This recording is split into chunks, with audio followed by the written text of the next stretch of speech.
Donc, on va pouvoir commencer cette session. Donc, bonjour à toutes et à tous. Merci d'être là avec nous ce soir. Donc, pour cette session d'information de la Fédération de l'art urbain sur la mobilité internationale. Voilà, cette session est enregistrée. N'hésitez pas à la consulter ou à la partager à la suite de cette session. Et parallèlement, nous allons apporter des ressources complémentaires sur le site internet de la Fédération sur les questions de mobilité et de résidence à l'international. Donc moi, je suis Cécile Cloutour, coordinatrice générale de la Fédération de l'art urbain. Donc je suis accompagnée ce soir de Maxime Bigot, qui est salarié à la Fédération et qui assure le suivi avec moi sur le chat. Et donc nous, Fédération de l'art urbain, on est soutenu par le ministère de la Culture, on est une association et on œuvre à accompagner les porteurs de projets, les artistes qui souhaitent porter des projets d'art dans l'espace public. Et à ce titre, on est vraiment pôle ressources. Donc, on valorise l'existant, on valorise aussi les spécialistes sur les problématiques professionnelles des arts visuels. Et donc, on a souhaité proposer cette session d'information pour aborder un sujet qu'on n'a encore jamais abordé avec la fédération, donc la question de l'international.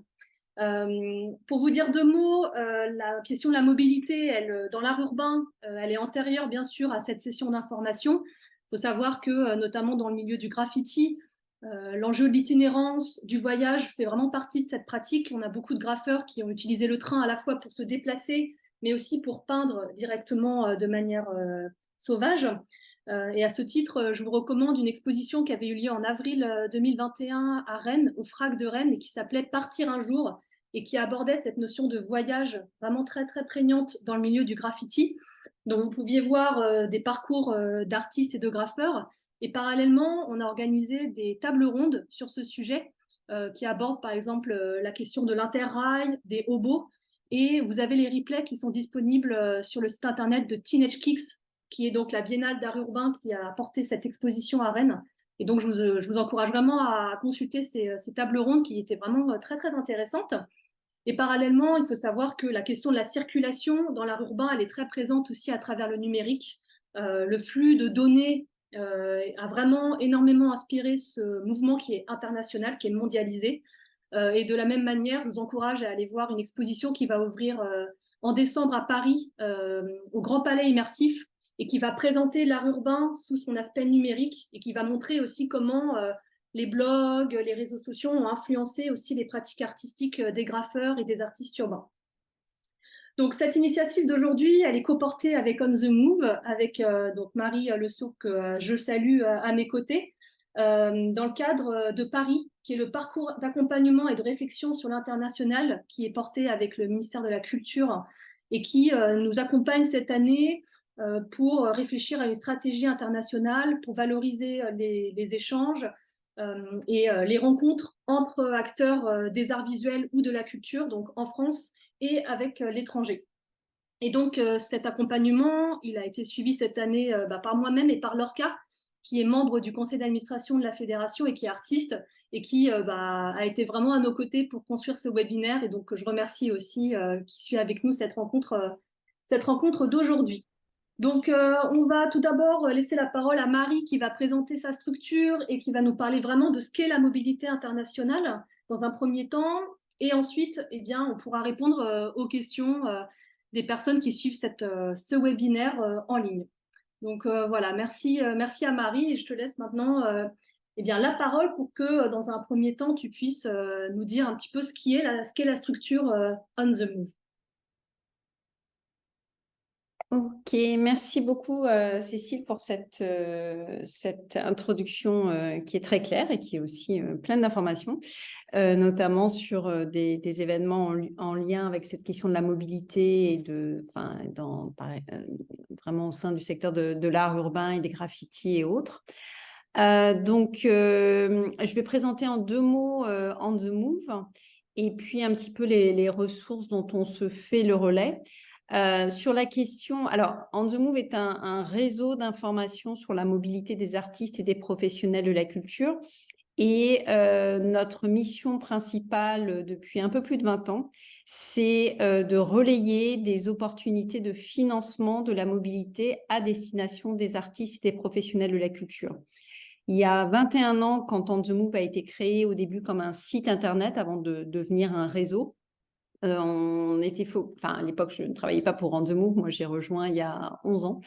Mais il y a 20 ans, il y avait un focus qui était plus important sur les arts de la scène et l'Europe, parce que le site d'Andemove avait été créé par un autre réseau qui s'appelle l'IETM, qui est le réseau international du spectacle vivant contemporain. Donc, il y avait ce focus spectacle vivant.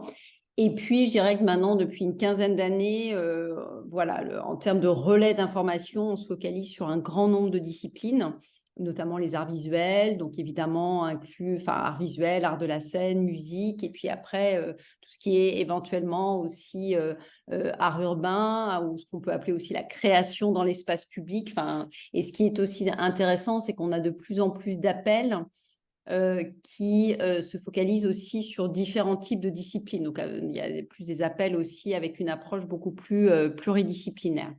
Donc, on ne finance pas la mobilité. Ça, c'est peut-être la mauvaise nouvelle pour certains d'entre vous ou certaines d'entre vous, mais blague à part, on relaie des opportunités financées de la mobilité. Et qu'est-ce que ça veut dire pour nous, en tout cas, la mobilité? D'un point de vue pratico-pratique, voilà, on est sur tout type, sur toute forme de mobilité qui permet à un artiste, une artiste ou un groupe d'artistes, un collectif, une compagnie de danse, d'avoir un projet de mobilité dans un autre pays que celui où elle est basée. Et après, on peut avoir plutôt des mobilités de création. Donc, par exemple, tout ce qui est appel à résidence, ça, je pense que c'est un format de mobilité qui est le plus, entre guillemets, classique.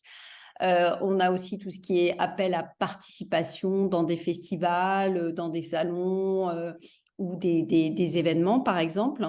Ça peut être, il y a aussi de plus en plus d'appels qui sont plus liés à tout ce qui est autour des ateliers, montée en compétences, collaboration et autres. Donc voilà, après, le panel d'opportunités est assez large, même si au final, il y a quand même encore un grand nombre d'appels plus sur des enjeux de tournée, de diffusion et aussi évidemment de résidence. Et je dirais qu'il y a de plus en plus de résidences qui ne sont pas forcément toujours des résidences de création, mais plutôt aussi des résidences parfois qui se focalisent avant tout sur le processus créatif et sur l'aspect plutôt collaboratif. Donc peut-être ce que je peux faire pour expliquer un peu plus les opportunités dont on se fait le relais, c'est de partager mon écran. Je pense que là, je peux... Voilà, super. Donc, on parle de mobilité. Alors, on est sur des... Vous l'avez compris par rapport enfin, je l'espère, par rapport à la définition que j'ai donnée sur la mobilité, on est vraiment aussi sur des enjeux de mobilité transfrontalière. Donc, tout dépend des appels dont on se fait le relais. Certaines vont être plus pertinentes pour le secteur culturel français, d'autres plutôt à un niveau européen, d'autres, parfois, il y a certains appels qui se focalisent plutôt sur certains pays en Afrique. Enfin, là encore, on a vraiment une dimension très internationale. Et qui dit international dit aussi l'anglais. Donc, c'est vrai que la plupart de nos appels est disponible en anglais, mais en même temps, je vais le montrer après, on a aussi un grand nombre de dispositifs ou d'appels qui sont aussi disponibles en français ou des guides aussi. Parce qu'on a un soutien du ministère de la Culture pour le programme Paris dont faisait référence Cécile, mais aussi d'autres structures comme l'Institut français d'ailleurs qui soutient aussi le programme Paris. Et parfois, on a aussi des guides ou des outils qui sont aussi disponibles en français. Donc, en 2 mots, l'accès à l'information, vous pouvez le trouver et être inspiré, disons, par 2 points d'entrée.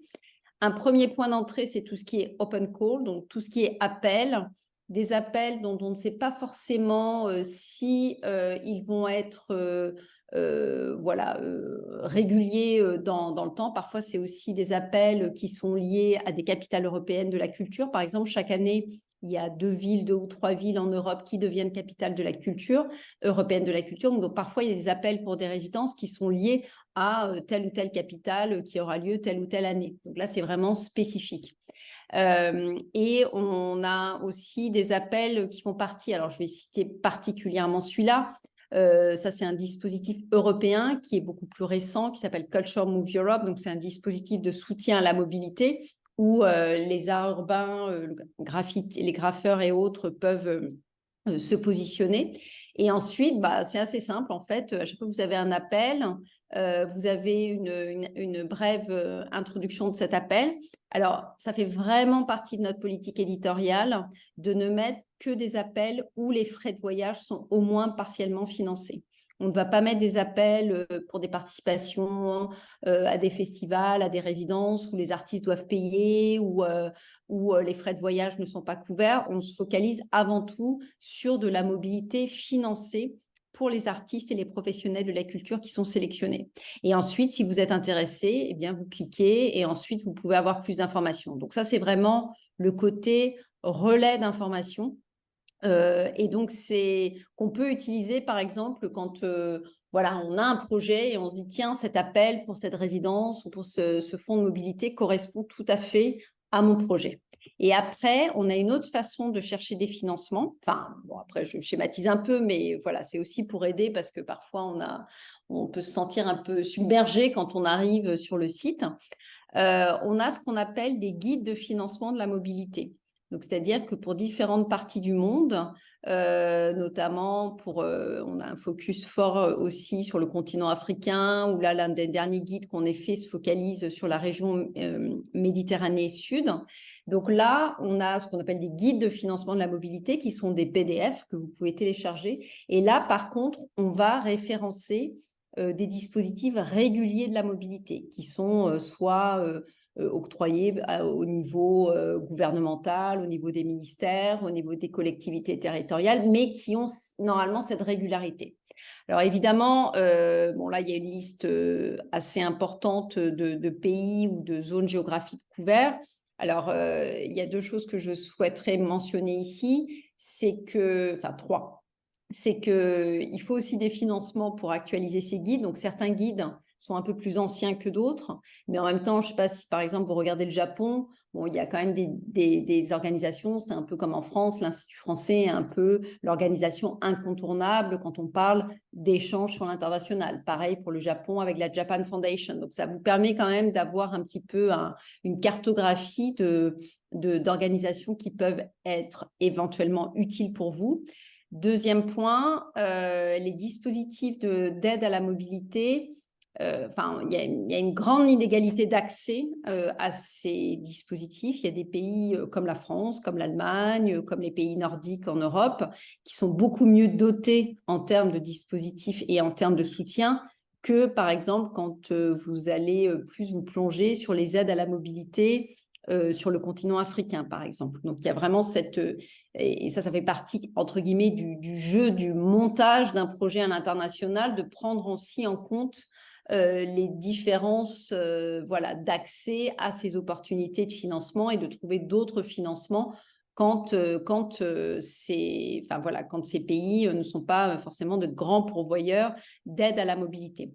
Et dernier point, là qui est vraiment intéressant pour vous en tant qu'artiste basé en France, et d'ailleurs quand je dis en France, c'est France métropolitaine et aussi les territoires ultramarins et ultrapériphériques, c'est que vous avez un grand nombre d'informations qui est aussi disponible en français, dont les guides de financement de la mobilité. Et là, ce qui est intéressant pour la France, c'est que le guide est non seulement en français, et il est actualisé tous les ans. Donc, quand vous allez sur ce guide, que vous pouvez ensuite télécharger, il est en français. Et là, vous voyez, il y a des actualisations tous les ans. Et la prochaine actualisation, en fait, le nouveau guide sera en ligne à partir de la fin de l'année 2023, donc pour 2023-2024. Donc là, vous avez les dispositifs de l'Institut français, des collectivités territoriales, des fondations privées et autres. Et puis après, vous avez aussi un guide qui est focalisé plus sur les territoires ultramarins, sur les fondations privées. Voilà, vous avez tout un ensemble de guides aussi que vous trouvez directement en français si vous ne vous sentez pas très à l'aise en anglais. Ce qui m'amène d'ailleurs sur la question de la langue. Souvent, voilà, il y a aussi une certaine peur de ne pas vouloir candidater parce qu'on ne se sent pas assez à l'aise en anglais et autres. Il n'y a pas de réponse toute faite à cela. Après, il n'y a pas de mystère non plus. On apprend en faisant. Donc, si on ne se sent pas très à l'aise, de toute façon, le fait que vous soyez ensuite en mobilité ou dans une collaboration, le fait que vous soyez sur place à parler en anglais, forcément, ça va vous inciter à plus utiliser la langue anglaise qui est plus utilisée souvent comme une langue de communication. On ne vous demande pas non plus d'écrire comme Shakespeare ou autre, quoi. D'ailleurs, tout à l'heure, je vous ai montré l'appel de Culture Move Europe au niveau européen, sur un fonds de mobilité qui couvre 40 pays, dont la France et les territoires ultramarins français. Et par exemple, il est clairement dit dans le formulaire de candidature que les personnes ne seront pas notées par rapport à leur niveau d'anglais, mais plus par rapport aussi à leur projet, à ce qu'ils souhaitent défendre. Et puis, un dernier point, même si dans les faits, après, sur la communication, il y a un moment, il faut aussi se lancer, mais c'est vrai qu'à l'écrit, il y a de plus en plus d'outils en ligne qui vous permettent aussi éventuellement de vérifier, voire de traduire une ou deux phrases où vous ne vous sentez pas forcément à l'aise. Donc voilà pour ce qui concerne les appels. On a aussi, alors comme je le disais tout à l'heure, on peut se sentir facilement submergé parce qu'il y a quand même pas mal d'appels. Ensuite, je dois dire aussi que il est beaucoup plus évident parfois d'identifier des appels qui sont plutôt théâtre ou danse plutôt que graffiti, art urbain. Donc, il y a un peu plus de recherche parfois à faire. Mais en même temps, vous avez aussi une lettre d'information mensuelle qui peut être aussi un peu votre piqûre de rappel d'appel. Et cette lettre d'information est en anglais.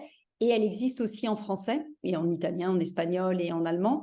Et la lettre d'information en français, c'est certes une traduction de la lettre d'information, donc d'appel en cours, de la version anglaise, mais aussi on rajoute toujours les appels qui sont plus spécifiques pour la France, pour l'espace francophone et évidemment aussi pour les territoires ultramarins français.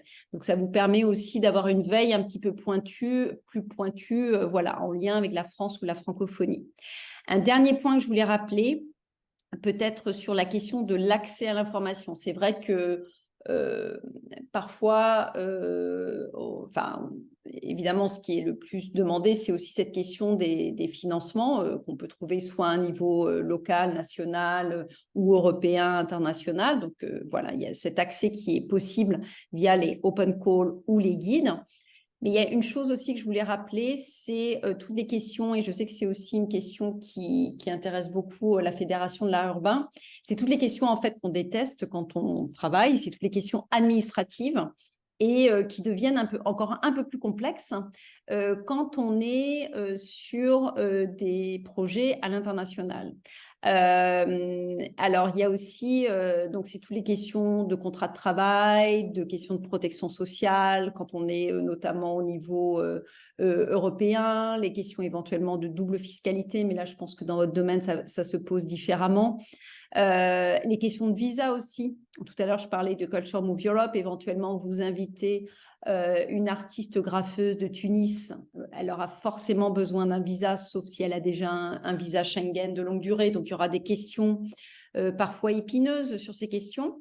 Et là, vous avez ce qu'on appelle des points d'information de la mobilité, ou en anglais, Mobility Info Point. Donc là, c'est très simple.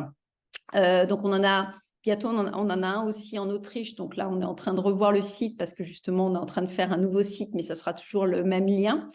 Et on a différents points d'information, notamment dans les pays de l'Union européenne. Donc, il y a Mobiculture pour la France.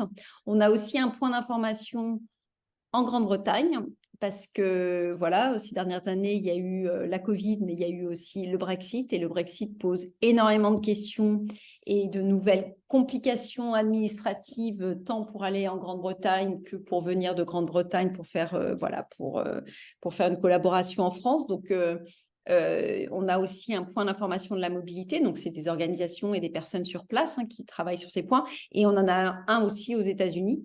Et donc, ces organisations-là font vraiment un travail sur mesure, c'est-à-dire que si je reprends l'exemple de la France avec Mobiculture, si vous avez une question spécifique, si on reprend notre exemple de l'artiste tunisienne qui vient en France, s'il y a des questions spécifiques par rapport à son contrat de travail, à son visa, vous pouvez répondre à un court questionnaire en ligne et ensuite, ma collègue Anaïs Lukács vous répondra directement, soit avec une réponse directe à votre question, soit en vous mettant en relation avec voilà, une personne dans une administration qui peut être plus à même de vous répondre. Donc ça, c'est vraiment, on est aussi parfaitement conscient que c'est pas enfin, c'est des questions qui sont souvent très épineuses. Et là, nous, on a aussi tout un travail de plaidoyer au niveau d'On the Move, parce qu'avec toutes les données qu'on collecte, voilà, on peut aussi produire de la matière en termes d'argumentation pour défendre une mobilité qui soit plus responsable, plus diverse et plus équitable, hein, eu égard aussi à un contexte qui est loin d'être équitable, notamment en termes d'accès au financement. Et on souhaite vraiment aussi renforcer le nombre, enfin les points d'information de la mobilité existants et en augmenter le nombre, parce qu'on est aussi pleinement conscient du fait que pour ces questions-là, parce que ces questions sont régulières, elles se complexifient, on a vraiment besoin d'un service sur mesure. Enfin, il y a des guides qui sont très bien faits sur ces questions de protection sociale, visa et autres, mais généralement, il y a toujours un peu voilà, soit un peu répondre à une certaine forme de panique ou il y a aussi des cas qui peuvent être un peu plus urgents parce que vous avez obtenu un financement pour un festival un peu à la dernière minute, comme ça peut souvent arriver. Et donc, forcément, il y a un clash de timing avec la demande de visa, encore une fois, pour cette artiste tunisienne. Donc, voilà, c'est aussi ce à quoi, dans la mesure du possible, ces points d'information de la mobilité peuvent répondre et sont accessibles directement. Voilà un petit peu pour le contexte général sur les enjeux de mobilité, la question de l'information au financement et la question aussi de plutôt les questions plus administratives en lien avec la mobilité. Merci beaucoup Marie pour cette présentation très, très complète. Donc on voit vraiment sur le site internet d'On the Move qu'il y a beaucoup d'accès gratuits, de ressources. Voilà, vous êtes vraiment pôle ressources de manière très complémentaire sur tous ces sujets-là.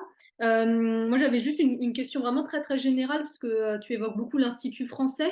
Est-ce que tu peux nous rappeler en quelques mots aussi ce que fait l'Institut français, puisqu'on a des fois des artistes qui travaillent directement avec lui? Alors, le micro a été coupé. Pardon. Donc l'Institut français est un organisme qui dépend, enfin qui est cofinancé, je dirais, ils ont une double tutelle, le ministère des Affaires européennes et étrangères et européennes et le ministère de la Culture. Donc il y a donc l'Institut français, enfin en ce qui concerne en tout cas l'Institut français Paris. Et ils développent, ils ont, disons, toute une diversité d'outils différents, notamment des outils, des dispositifs plutôt financiers, pour aider à l'export, au soutien, à la visibilité, aux projets de collaboration au niveau européen et international. Disons que c'est au niveau international au sens le plus large du terme, mais c'est vrai qu'il y a quand même deux zones particulièrement importantes en termes de stratégie d'influence, qui sont plutôt le continent européen et le continent africain aussi.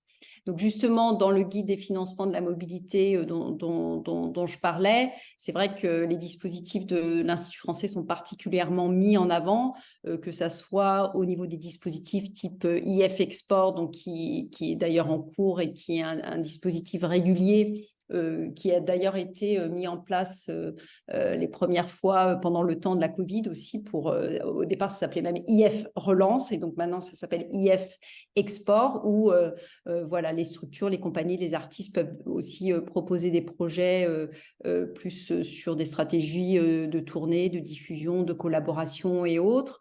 Après, il y a aussi tout un système de soutien aux résidences. Donc, il y a eu différents dispositifs, et là, le dernier en date s'appelle MIRA. Après, il y a des dispositifs qui sont plus aussi en lien avec le continent africain. Après, il y a des fonds de mobilité qui sont plus en lien avec l'espace océan Indien et la Caraïbe. Donc voilà, il y a différents dispositifs qui existent, qui sont référencés notamment dans le guide. Et puis après, vous avez aussi le réseau des instituts français et des alliances françaises. Et là, ce qui est vraiment intéressant aussi depuis ces dernières années, c'est que, et là, on a dû créer dans le guide une catégorie particulière, hein, spécifique, c'est qu'il y a de plus en plus de résidences aussi qui sont mises en place au sein de ce réseau des instituts français et des alliances françaises. Alors la petite différence entre l'institut français, enfin la différence, je dirais administrative aussi, entre les instituts français et les alliances françaises, c'est que les instituts français dépendent directement du ministère des Affaires européennes et étrangères. Les alliances françaises sont plus des organisations de droit local et en fonction des pays, vous avez soit des pays à forte concentration d'alliances françaises ou plutôt d'instituts français. Mais en tout cas, au sein des instituts français, il y a du réseau, donc que ça soit à Hanoï, à Phnom Penh, à Saint-Louis au Sénégal. Enfin, il y a de plus en plus de résidences qui sont mises en place. Et donc ça fait aussi partie d'un travail de fond de l'Institut français Paris avec le programme qui s'appelle la Fabrique des résidences pour contribuer à la mise en place de résidences au sein du réseau. Et c'est vrai que ces dernières années, on a vu un plus grand nombre de résidences s'ouvrir et surtout être pérennisées. Donc ça, c'est intéressant. Donc après, pareil, il faut regarder les critères d'éligibilité. Certaines sont ouvertes à différents types de disciplines. Vous avez aussi des pays comme le Maroc ou la Tunisie où il y a des résidences spécifiques ou qui peuvent être aussi en lien avec les différents instituts français de ce pays. C'est notamment le cas au Maroc. Et je trouve que c'est intéressant de le mettre en avant parce que souvent, quand on pense résidence, on pense forcément les plus prestigieuses, que sont la Villa Kujoyama à Kyoto, au Japon, Casa Velasquez à Madrid, la Villa Médicis à Rome. Plus récemment, il y a aussi la Villa Albertine qui a plus que des résidences, il y a vraiment un grand nombre de dispositifs. Mais il y a aussi énormément d'autres résidences qui existent.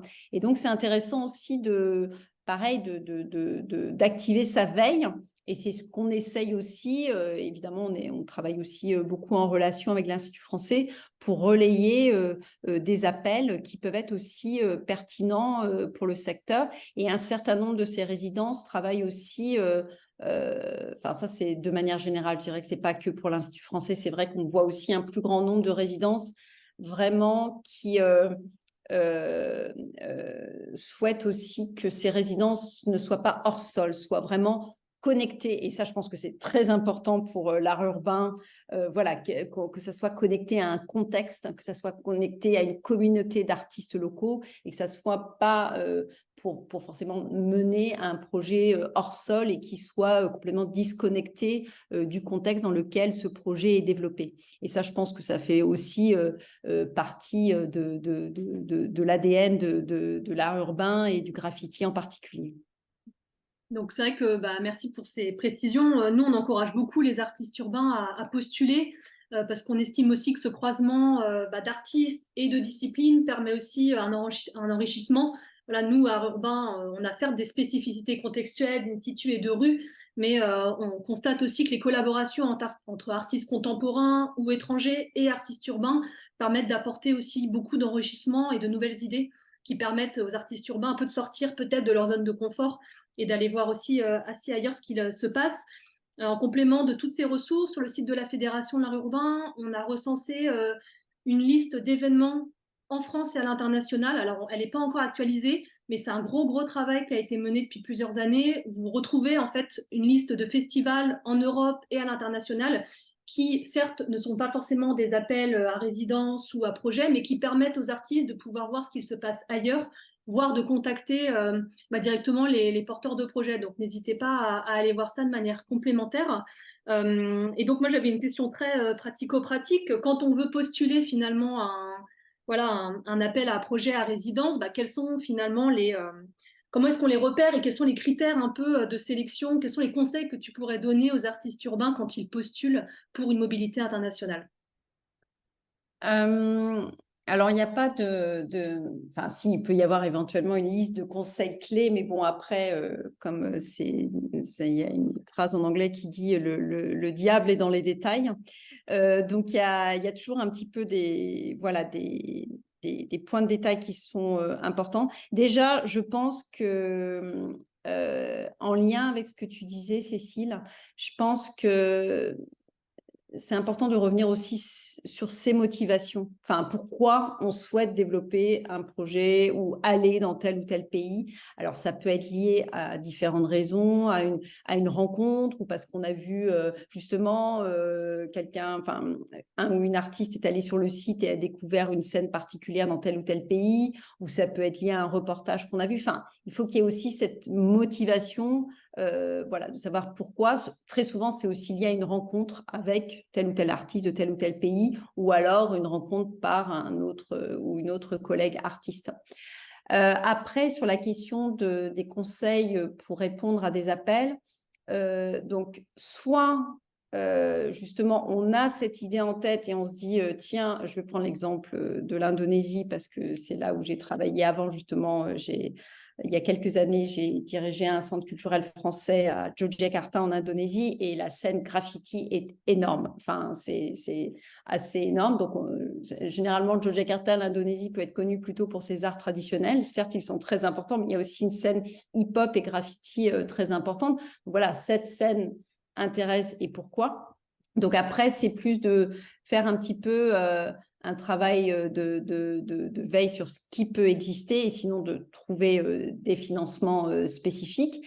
Et quand on voit un appel qui éventuellement correspond tout à fait à ce qu'on souhaite développer, il faut vraiment, je sais, ça paraît être une chose basique, mais il faut vraiment bien lire les critères d'éligibilité. Vous ne pouvez pas vous imaginer le nombre de personnes qui vont soit postuler alors qu'en fait le pays de destination n'est pas éligible. Parfois sur un appel, ça peut être 20 ou 30% des réponses qui ne sont pas éligibles simplement sur ces questions de critères d'éligibilité de base, ce qui est la discipline, la destination, le pays de résidence et autres. Donc ça, c'est vraiment important. Et puis après, tout dépend aussi des demandes parce que chaque appel peut être comment dirais-je, enfin, chaque appel vient avec ses critères d'éligibilité différents. Je vais reprendre l'exemple de Culture Move Europe parce que j'encourage vraiment les artistes de l'art urbain de regarder cet appel. Donc là, on est sur un fonds de mobilité qui peut mener d'ailleurs à une résidence. Hein. C'est vraiment pour vous de trouver un fonds de mobilité, par exemple, pour développer un projet en Finlande. On va prendre France-Finlande, par exemple. Donc, dans cet appel, la question de la mobilité, elle est vraiment comprise à différents niveaux. On est sur de la mobilité, alors vous, ça vous concerne moins, mais on n'est pas du tout sur de la mobilité, par exemple, de diffusion, juste diffuser son travail. Donc, bon, je dirais que pour le graffiti ou l'art urbain, c'est moins pertinent, mais on est vraiment sur des mobilités plutôt de prospection, c'est-à-dire de mieux découvrir un contexte pour éventuellement ensuite développer un projet. On est sur des mobilités qui peuvent éventuellement être de résidence, c'est-à-dire de rester sur place pour développer un projet de création. On est aussi sur des mobilités plutôt de recherche, de collaboration, enfin tout ce qui est autour de rentrer en contexte avec un, un pays, une ville, un quartier en particulier, par exemple. Ou alors, on est aussi sur une mobilité d'apprentissage, mais pas une mobilité d'apprentissage, genre reprendre ses études, mais vraiment parce que vous avez entendu, bon, je ne sais pas du tout si c'est pertinent, mais qu'un graffeur à Helsinki a développé une technique particulière ou une façon d'aborder un espace urbain et vous êtes en connexion avec lui et vous souhaitez travailler avec lui pendant 2 semaines. Voilà, on est vraiment sur ce type. Par contre, on n'est pas, encore une fois, c'est moins pertinent pour l'art urbain, mais on n'est pas du tout sur un côté je veux aller dans ce pays pour diffuser mon travail. On est vraiment sur cette côté de la rencontre. Et ça, par exemple, voilà, sur ces spécificités, il faut toujours un petit peu, enfin, c'est pas toujours, mais oui, il faut relire ces appels, se dire tiens, ça m'intéresse, j'ai l'impression que ça correspond à mon projet, et après, vraiment revenir sur cet appel.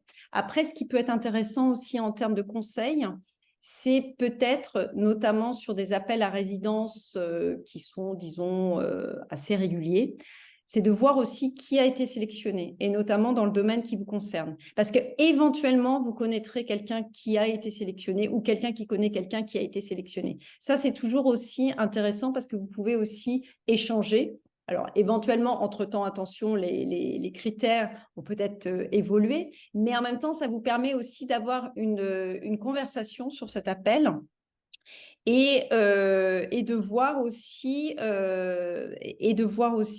si cet appel au final vous correspond, parce qu'au final vous allez peut-être vous dire ah ouais je suis peut-être il faut peut-être que j'ai un peu plus d'années d'expérience, ou au contraire peut-être que vous avez un peu trop d'expérience, et puis même au-delà de ces années d'expérience, peut-être que justement le format ne vous correspond pas tout à fait.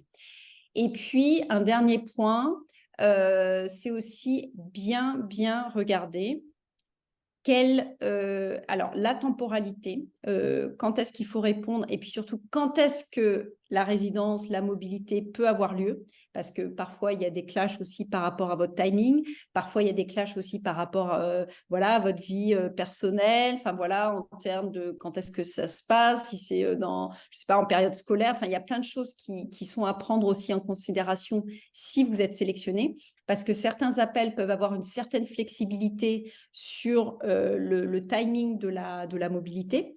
Par exemple, pour Culture Move Europe, voilà, certes, il faut un temps de mobilité, mais en même temps, éventuellement, vous pouvez choisir ce temps sur une période d'1 an. Et puis, surtout, c'est aussi de voir les détails financiers. Qu'est-ce qui est couvert? Qu'est-ce qui n'est pas couvert? Alors, comme je le disais, nous, sur On The Move, on essaye dans la mesure du possible que la plupart, voire la majorité des coûts sont couverts, mais c'est loin d'être le cas dans la plupart d'autres appels. Donc, si, par exemple, la structure qui vous paye, qui peut vous accueillir dans le cadre d'une résidence, peut financer vos frais locaux sur place, mais pas votre voyage, comment est-ce que vous pouvez couvrir votre voyage? Enfin, tous ces éléments-là sont vraiment importants pour que vous puissiez vous y retrouver financièrement parlant. Voilà, surtout que, enfin, voilà, il y a des...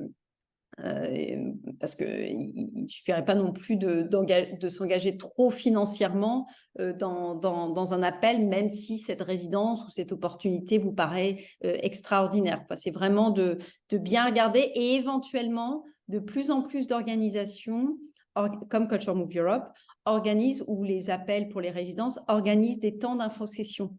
Un peu comme on fait là, pendant 1 heure, ils expliquent, et ça permet de poser des questions. Après, il y a généralement une foire aux questions. Donc ça, c'est aussi important d'y participer pour être vraiment sûr que voilà, éventuellement, un match est possible avec cet appel. Donc, dans ce qu'il faut prévoir, il y a beaucoup de choses en termes de budgétisation. Donc, on entend bien que c'est assez au cas par cas finalement. Donc, il faut être aussi un peu pragmatique quand on postule et pas forcément perdre trop de temps en fonction des critères d'éligibilité.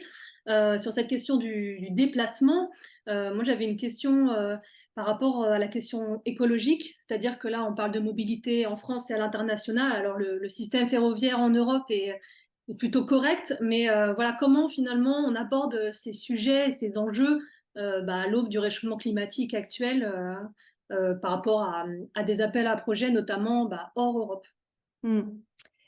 Merci pour la question. Alors, c'est vrai que c'est une question, disons, qui est plus, avec de gros guillemets, sous le feu de l'actualité maintenant. Mais c'est vrai qu'il y a énormément d'artistes ou de réseaux voilà, qui travaillent sur cette question depuis de nombreuses années. Et c'est vrai que nous, au sein d'On The Move, moi, quand je suis arrivée il y a 11 ans à On The Move, enfin, je raconte souvent cette histoire parce que le premier guide qui était en ligne, parce que nous, tout est en ligne, c'était justement le guide de la mobilité verte pour le spectacle vivant, mais finalement qui vient avec un certain nombre d'outils et de conseils, qui est ouvert au spectacle vivant, mais aussi à d'autres secteurs, et surtout qui mettait déjà en avant, il y a plus de 10 ans, le fait que il était important de penser cette question à différents niveaux de compétences et ne pas se focaliser seulement sur les artistes ou les professionnels de la culture. Donc voilà, c'est vraiment une approche collective, que ce soit au niveau des financeurs, des responsables de politique publique, des fondations privées en fonction des pays et autres. Et la raison pour laquelle je dis ça, c'est que pour le moment, quand on regarde, et ça fait partie aussi des conclusions d'un document qui s'appelle l'annuaire de la mobilité culturelle, ou en anglais, c'est Cultural Mobility Yearbook. Donc, c'est un rapport qu'on publie chaque année depuis 2 ans sur un peu un état des lieux, des tendances de la mobilité. Et cette année, on s'est plus particulièrement focalisé sur les enjeux de mobilité et de durabilité environnementale. Donc, il est clair que depuis, voilà, notamment depuis la Covid, mais pas que, il y a de plus en plus d'appels. Enfin, je crois que tous les jours, toutes les semaines, on a des appels qu'on relaie qui sont en lien avec les questions de durabilité environnementale, de changement climatique et de comment les artistes peuvent agir sur ces questions, ce qui est très bien d'un côté. Mais après, quand on vient plus sur les enjeux de comment soutenir le changement, notamment, comme tu le disais, l'utilisation du train au lieu de l'avion. Donc, ça veut dire beaucoup de choses parce que, certes, l'Europe, mais c'est surtout l'Europe de l'Ouest ou l'Europe du Nord qui est plus ou moins bien connectée. Mais après, dès qu'on va plus au sud, plus à l'Est et plus en Europe centrale, ça devient tout de suite beaucoup plus complexe. Et puis surtout, nous, ce qu'on défend aussi, c'est que donc ça veut dire plus d'argent, plus de temps. Ça veut dire aussi plus de temps sur place. Donc, c'est vraiment tout un système qu'il s'agit de changer. Et c'est vrai que pour le moment, dans tous ces appels, la responsabilité est toujours un petit peu plus repoussée sur les artistes. C'est-à-dire qu'il y a toujours cette phrase, une attention particulière sera portée aux artistes qui prendront le train au lieu de l'avion. Enfin, je schématise un peu, mais c'est un peu ce type. Nous, l'idée, c'est de dire oui, mais en même temps, il faudrait qu'il y ait aussi des dispositifs adaptés, non seulement pour prendre en compte des frais de voyage plus élevés, mais aussi le temps. Qui compense le temps de 10 heures de train contre 2 heures d'avion, par exemple? Enfin, là encore, je schématise un peu, mais après, on est sur des durées et un système complètement différent.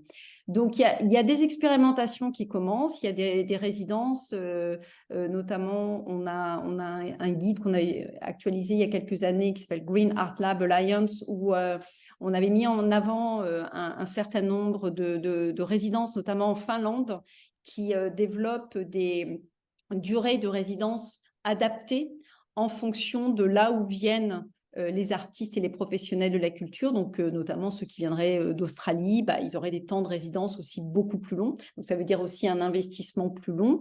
Et puis il y a vraiment aussi un accès à l'information, notamment sur ce lieu de résidence qui s'appelle le YAP, Helsinki International Artist Residency, et qui, par exemple, dès la page d'information sur la résidence, vous avez aussi tous les moyens pour accéder à la résidence dans la mesure du possible, voilà, par d'autres voies que la voie aérienne, et aussi des formes de compensation financière pour ça. Donc, on est très attentif à ces questions, mais on est aussi très attentif au fait qu'il ne faille pas, dans ce processus, opposer les enjeux, en gros, de biodiversité et de diversité culturelle. Parce qu'au final, on se rend compte que si les mêmes règles sont appliquées à tout le monde, évidemment, celles et ceux qui sont déjà exclus d'un accès au financement à la mobilité le seraient encore plus, parce que soit pour des raisons de là où ils sont localisés, donc là on en revient à cette question du train. Après, il y a aussi tous les enjeux des artistes, on n'a pas besoin d'aller même à l'international, si on prend la France et les territoires ultramarins, voilà, un artiste de La Réunion a besoin d'être en mobilité pour pouvoir développer son travail. Pour développer son espace professionnel. Donc, il y a des avancées, mais pour le moment, la responsabilité est encore beaucoup trop sur les épaules des artistes et des professionnels de la culture. Mais c'est vrai que, par exemple, tu citais un appel à projet où il y avait vraiment une enveloppe, en effet, qui était sanctuarisée en plus si la personne prenait le Ouais. temps. Ça peut être des choses incitatives. Voilà, donc ça c'est là on est sur une première avancée, même si voilà, financièrement voilà, c'est une enveloppe limitée, mais quand même c'est justement le dispositif Culture Move Europe. Donc à partir il y a des enveloppes donc dans la mesure où c'est possible, jusqu'à 600 km, ça va être 350 €. Et il faut, dans la mesure du possible, prendre le train plutôt que l'avion. Et à partir du moment où vous êtes entre 600 et 5000 km, vous pouvez prendre l'avion, mais dans ces cas-là, vous êtes toujours sur l'enveloppe de 350 €. Et si vous prenez d'autres moyens sur l'aller-retour que l'avion, dans ces cas-là, vous pouvez avoir ce qu'ils appellent un top-up, donc une aide supplémentaire verte, et qui est aussi de 350 €. Donc ça peut être aussi intéressant. Donc c'est une manière incitative d'encourager financièrement les personnes à prendre d'autres modes de transport que l'avion, donc ce qui est très bien. Après, nous, là, on est sur des enjeux un petit peu de voyage vert.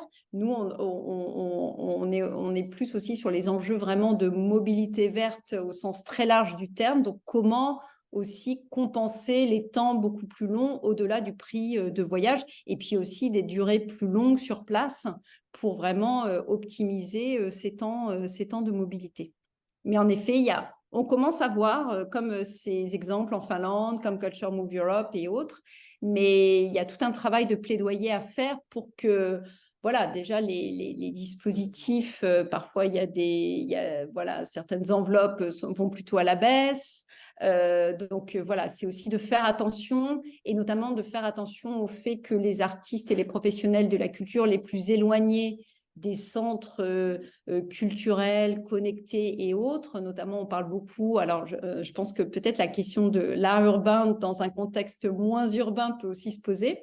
Tout le monde n'habite pas à Paris pour être le mieux connecté, et rien qu'en France, tout dépend de là où vous êtes aussi basé, donc les impacts peuvent être complètement différents.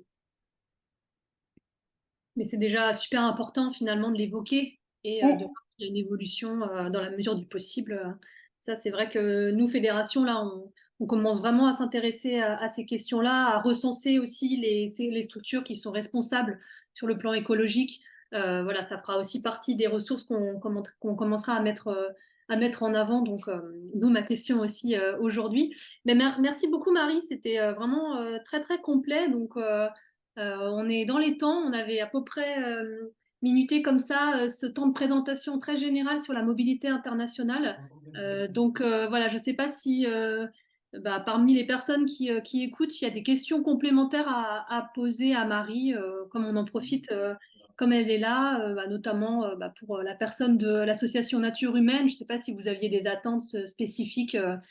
Enfin, voilà, n'hésitez pas à poser directement vos questions dans le chat. Et je ne sais pas si Lorca nous entend, si elle est présente.